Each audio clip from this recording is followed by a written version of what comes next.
Hello everyone, welcome to class. I hope आप सब लोग अच्छे हैं, हेल्दी हैं। आज हम डिस्कस करने वाले हैं HPTGT जो कि 2025 में होने वाला है, उसका केमिस्ट्री का सिलेबस।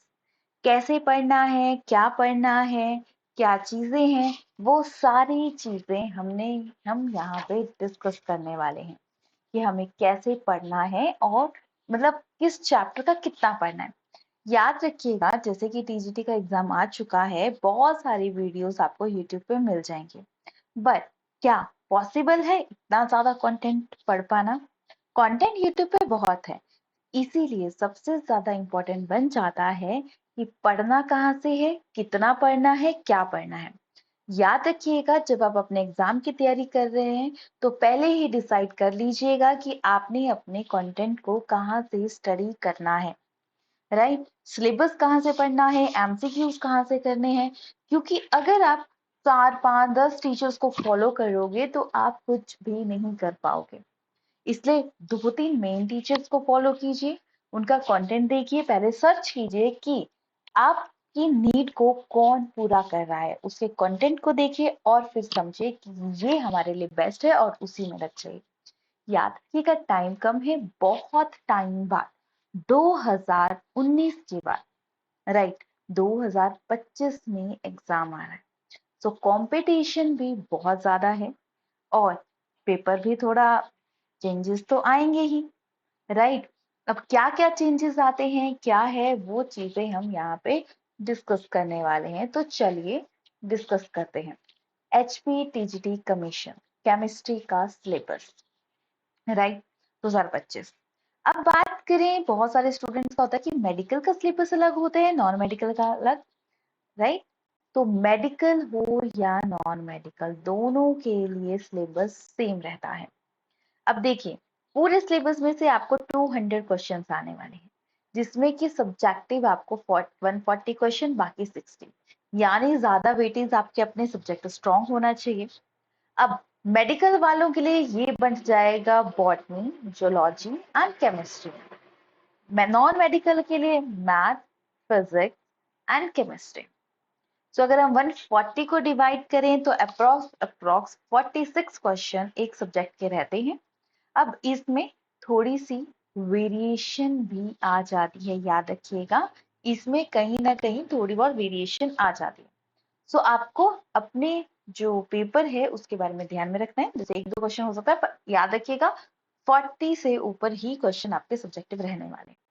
अब 40 क्वेश्चन है, सिलेबस बहुत ज्यादा है, क्योंकि आधे नंबर का भी बहुत ज्यादा आपके जो आप पढ़ने वाले हैं उस पर फर्क पड़ेगा।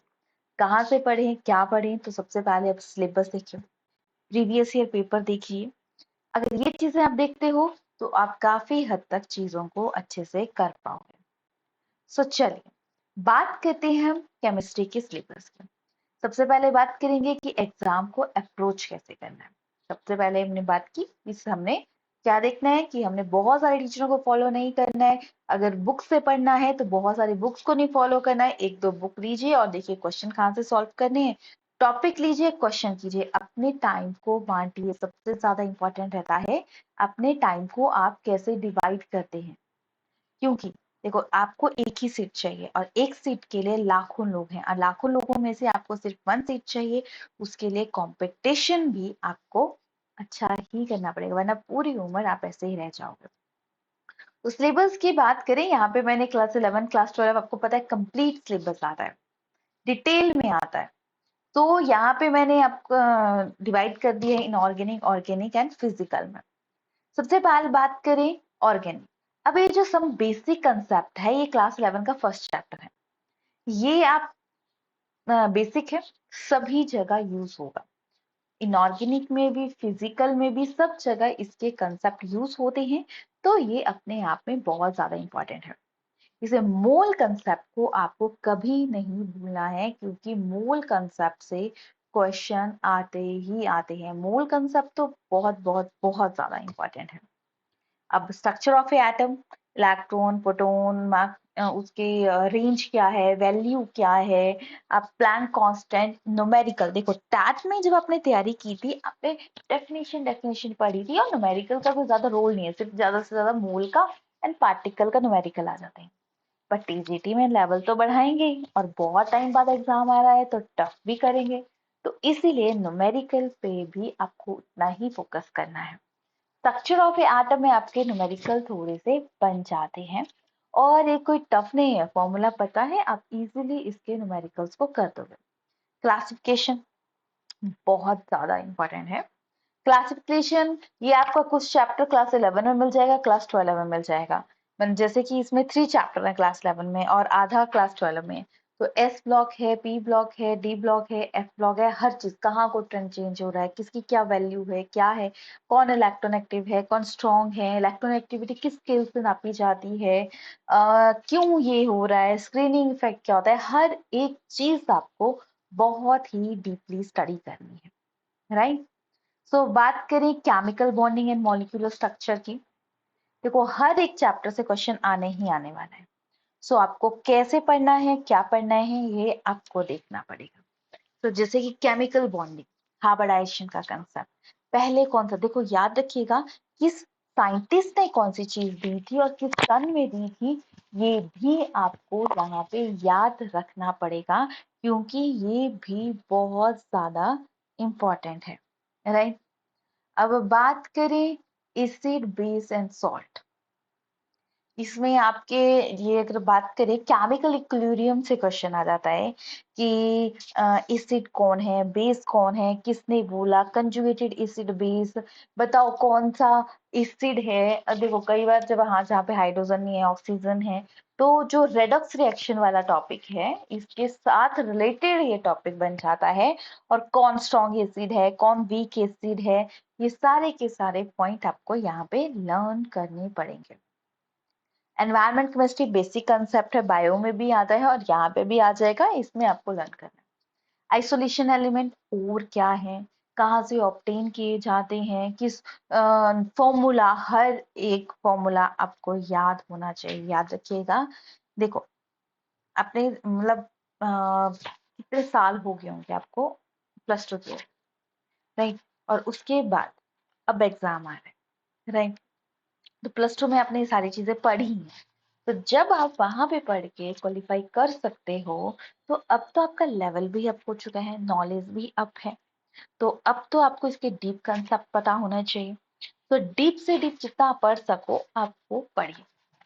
हाइड्रोजन रेडॉक्स रिएक्शन, अच्छा एनवायरमेंट केमिस्ट्री पहले भी आ गया। पॉलीमर, कौन से पॉलीमर, याद रखिएगा, जनरल यूज कौन सा पॉलीमर, क्या हो रहा है, फॉर्मूला क्या है, क्या चीजें हैं, हर एक वर्ड, कोऑर्डिनेशन, कंपाउंड कैसे फॉर्म होते हैं, आपने ना ऐसे नहीं लर्न करना कि चीजें क्या है, आपको इसके बेसिक्स को पकड़ना है। बेसिक पकड़ोगे तो आप इजीली, क्योंकि जरूरी नहीं है कि आपकी बुक में जो एग्जाम्पल दिया है वही पेपर में पूछा जा जाएगा, इसमें आपको मिक्स चीजें पूछी जाएंगी कि कौन सी चीज मतलब सोचो ये बन रहा है तो कैसे फॉर्म होगा, क्या नहीं होगा, वैसी चीजें आपको पेपर में पूछी जाएंगी, तो आपको ध्यान में रखना है।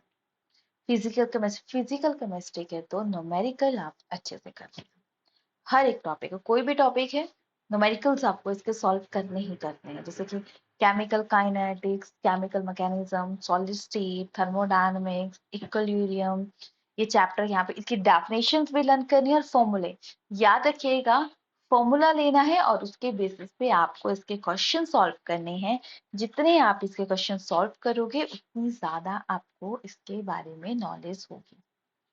ऑर्गेनिक केमिस्ट्री, देखो बोलने को तो ये बहुत चैप्टर हैं, बट कहीं ना कहीं ये टॉपिक एक दूसरे से रिलेटेड है।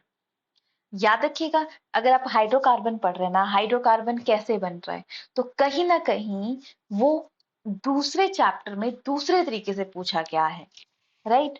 जैसे कि हाइड्रोकार्बन बनने के प्रोसेस से, दूसरे में पूछा जाएगा एल्केन एल्काइन, एल्काइन से अल्कोहल से कार्बोहाइड्रेट कैसे बन रहे हैं, ये पूछ लिया हाइड्रोकार्बन कैसे बन रहे हैं।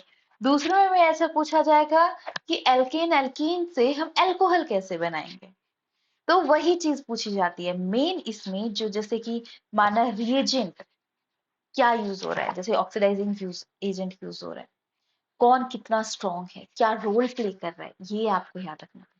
हाँ यहाँ पे आपको रिएक्शंस पढ़नी पड़ेंगी, मेन मेन रिएक्शन। अब ये नहीं कि मैं सोचती थी पढ़ने कि ऊपर क्यों लिखा जाता है, कैटलिस्ट ये रिएजेंट क्यों जरूरत है पढ़ने की।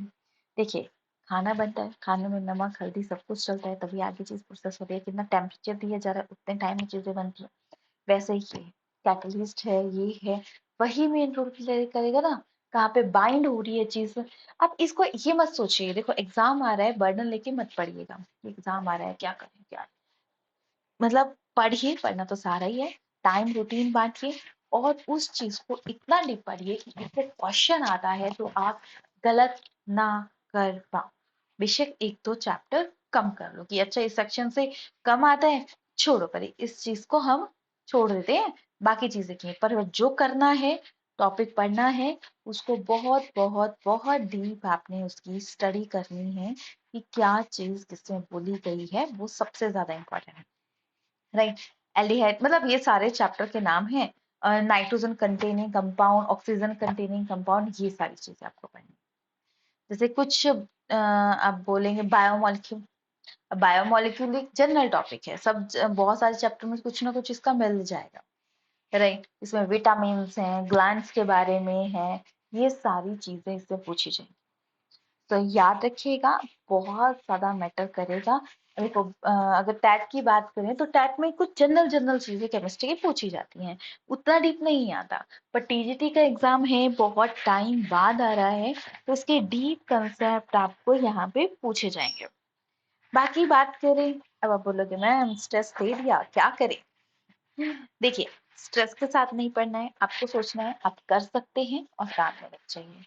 आई नो सभी के लिए सिचुएशन कि हमें टाइम नहीं लग रहा, ये नहीं हो रहा, सबके लिए अलग अलग सिचुएशन है, मैं किसी की जगह नहीं बैठी, मेरे पास भी अपने स्ट्रेस है, अपनी मतलब अपना टाइम नहीं दे पा रही, जो भी है सब चीजें, बट अगर आपने कर दिया तो हो गया, जैसे नहीं कर पाए तो बस वही एक्सक्यूजेस देने वाले एक्सक्यूज देंगे, आगे बढ़ने वाले आगे बढ़ जाएंगे। राइट, सो ये चीजें आपको ध्यान में रखनी है कि कैसे क्या पढ़ना है क्या करना है, तो इस तरीके से आप इसकी तैयारी कर सकते हैं। बाकी किसी को गाइडेंस चाहिए, लॉन्ग नोट्स चाहिए, शॉर्ट नोट्स चाहिए, तो आप हमारे से कांटेक्ट कर सकते हैं। हमारे पास मेडिकल वालों के लिए रिकॉर्डेड बैच अवेलेबल है, तो आप उसे वॉच कर सकते हैं, जो कि आपको बहुत ही कम प्राइसेस पे हैं। मॉक टेस्ट, आपको रिकॉर्डिंग लेक्चर मिलेगा, आप ये मत सोचिएगा रिकॉर्डिंग दे दिया बस बात खत्म और फिर कोई पूछने वाला नहीं है। राइट, वीकली हम एनालिसिस करेंगे, वीकली आपका टेस्ट होगा, आपको शॉर्ट नोट्स कंटिन्यू मिलेंगे, जो जो चैप्टर आप कंप्लीट करते रहेंगे उस बेसिस पे आपको शॉर्ट नोट्स मिलेंगे, और इस तरीके से आप अपनी तैयारी अच्छे से कर सकते हैं। ये तो थी कंप्लीट इंफॉर्मेशन सिलेबस के बारे में। आई होप कि आपको समझ आया होगा कि कहाँ से क्या पढ़ना है, किस तरीके से पढ़ना है, डीप कंसेप्ट, अपनी बेस्ट तैयारी रखो, बाकी जो होगा। अब सोचो कि मैम टाइम नहीं है, तो याद रखिएगा जो आपको 2 3 4 5 घंटे मिलते हैं उनमें पढ़िए। उसके अलावा जो भी आप घर का काम कर रहे हैं, बाहर का काम कर रहे हैं, कुछ भी कर रहे हैं, उस टाइम पे उस चीज को रिवाइज कीजिए, कम गप्पे लड़ाइए। ठीक है, नहा रहे हैं, खाना बना रहे हैं, कहीं वॉक कर रहे हैं, कहीं जा रहे हैं, आपने अच्छा आपने कल ये पढ़ा था, सोचते रहिए ये पढ़ा था, इसके बाद ये आ रहा है, ये आ रहा है, ऐसे आपको चीजें माइंड में बैठ जाएंगी, और जब ऑप्शंस देखते हैं तो चीजें ऑटोमेटिकली याद आ जाती हैं। सो ये तो थी कंप्लीट वीडियो, आई होप कि आपको सिलेबस समझ आया होगा। कोई डाउट होगा तो आप नीचे दिए गए नंबर पे कांटेक्ट कर सकते हैं, डेफिनेटली आपको फुल इंफॉर्मेशन वहां पे मिल जाएगी। Thanks for watching.